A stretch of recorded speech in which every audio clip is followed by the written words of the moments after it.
Action. नमस्ते सबैलाई। आजको यो भिडियो चाहिँ म किन भिडियो बनाइरहेको छु त्यस अन्तर्गत हुँदैछ। र पहिलो कारण चाहिँ मलाई सानैदेखि रहेको थियो प्रसिद्ध हुने, नाम कमाउने। अनि त्यो बेलामा सपनै थियो कि प्रसिद्ध हुने, नाम धेरै कमाउने, सबैले चिनोस् भन्ने। तर अहिले त्यस्तो छैन। अब समय परिवर्तन हुँदै जाँदा अलिक त्यसको रुचि कम भयो। तर कहीँ कतै छ अझै। अनि यो गर्छु भनेको कुरा पहिलादेखि गर्छु, भिडियो बनाउँछु भनेको कुरा नगर्दाखेरि चाहिँ कतै आफूलाई आफैले भनेको कुरा गरेन भने जस्तो, अनि हालसालै पढेको कुरा कतै दिमागलाई चाहिँ त्यस्तो आफूले भनेको कुराहरू गरेन भने चाहिँ बानी हुन्छ हार मान्ने भनेर अब चाहिँ गरिदिउँ भनेर। अनि भिडियो नबनाउनुको कारण चाहिँ त्यही सधैँ अब एकैचोटि राम्रो बनाउँछु भनेर कहिले अब क्वालिटी, एक त क्वालिटीले के भन्छ नेपालीमा त्यसको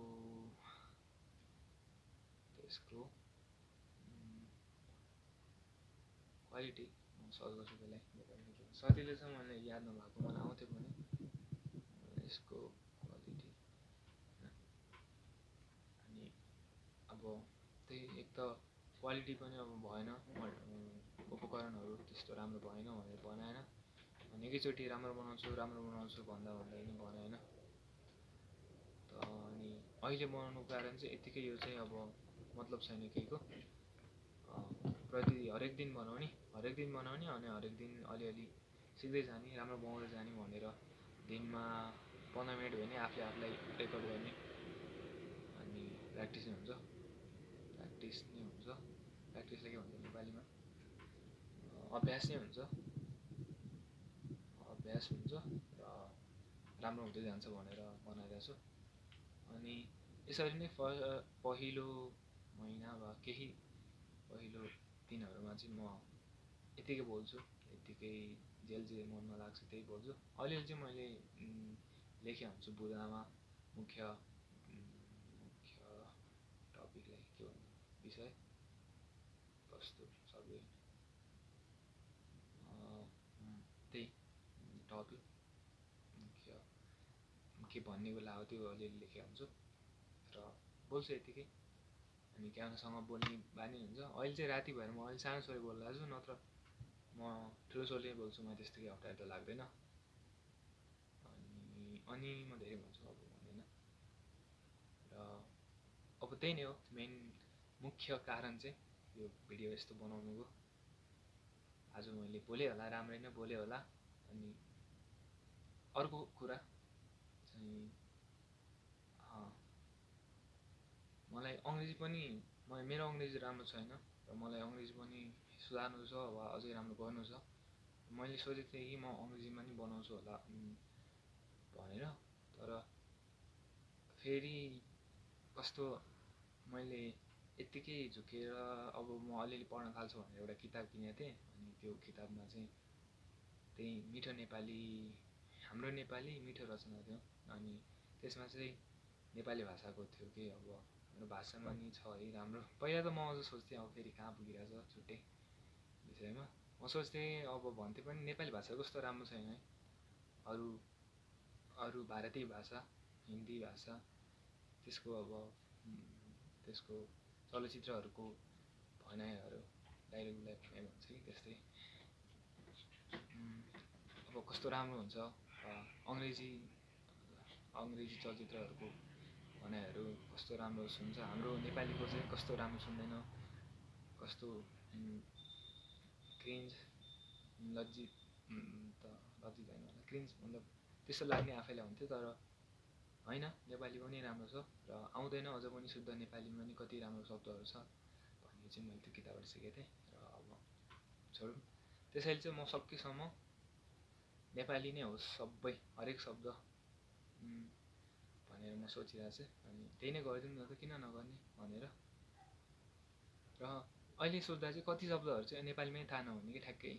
अब थाहा त हुन्छ मतलब तर ठ्याक्कै शब्द चाहिँ थाहा नहुने कति त्यसरी हुँदो रहेछ भेटिदिन्छ होइन। अनि ल त्यही भयो नेपाली बोल्नुको कारण वा यस्तो अलि नेपाली मात्रै किन बोल्ला छ भनेर सोच्यो भने अब आजलाई त भयो होला यति। अनि कति भन्ने हुन्छ म र अब अन्तिम भनौँ आजको यो भिडियोको चाहिँ खासमा प्रथम चरणमा चाहिँ दिनुपर्ने थियो आफ्नो परिचय र म चाहिँ आज मेरो भिडियोको लास्टमा परिचय दिँदैछु। अनि त्यस्तो ठुलो केही छैन, पहिचान अझ कमाउनु बाँकी नै छ। त्यसैले मेरो नाम चाहिँ निरज गमालो अनि उमेर चाहिँ 22 वर्ष भयो। म पेसा भन्ने हो भने छैन केही त्यस्तो आम्दानी हुने, तर जिन्दगीमा के गर्दैछस् भन्दाखेरि चाहिँ विद्यार्थी हो। अहिले स्नातक तहको पढाइ अब 4औं वर्ष सकिनै लाग्यो, तर पढेको छैन राम्ररी खासै। अनि त्यस्तै नै हो। र रुचिहरूको कुरा गर्दा चाहिँ सबै धेरै कुराहरू गर्न मन लाग्छ, गाउन, नाच्न वा यस्तो अलि हुन्छ नि धेरै कुराहरू गर्न मन लाग्छ, जस्तै कि चित्रकला भए जति सबै शारीरिक व्यायाम त्यस्तै भनौँ न धेरै अब छ। अब बिस्तारै अहिले पढ्न पनि थालेछु केही किताबहरू, अनि धेरै लामो भइरहेछ भिडियो जस्तो लाग्यो मलाई, तर केही छैन, यो त्यही अभ्यास र राम्रो हुनलाई नै हो। अनि स्वर धेरै सानो सुनेछ मलाई थाहा छ, किनकि मैले राति रेकर्ड गरेँ आज अलि धेरै पछि।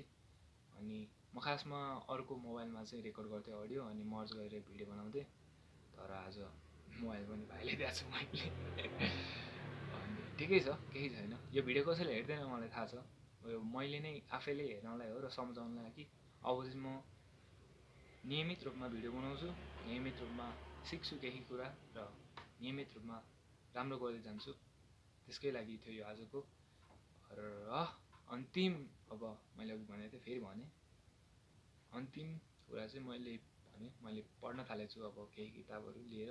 त्यसमा के छ भने हामीले धेरै कुराहरू सोच्छौँ र त्यो कुराहरूलाई पछि गर्छौँ भनेर राखिदिन्छौँ, अनि त्यो पछि भन्दा बस्छ वा गर्दैनौँ। अनि त्यसो भएपछि चाहिँ हाम्रो मस्तिष्कमा त्यो बस्छ कि अब चाहिँ कुरा सोच्ने अनि नगर्ने।